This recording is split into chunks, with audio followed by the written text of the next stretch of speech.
Alright, so you saw the overview, so now I'm going to go over the parts on how to make this specific helmet camera mount.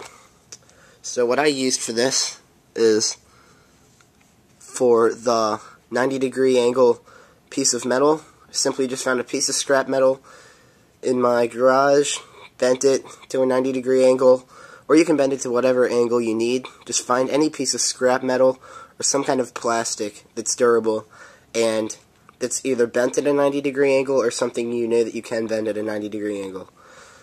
The other thing I used was a standard size camera screw to screw into my camera.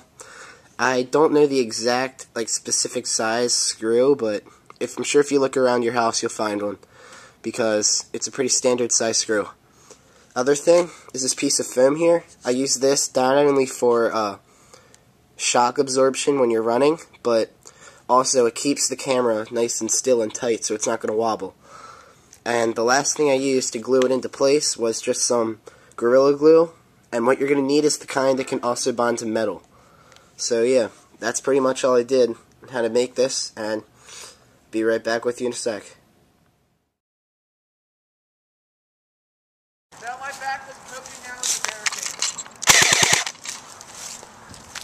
I'm pretty sure Here, get out of the field.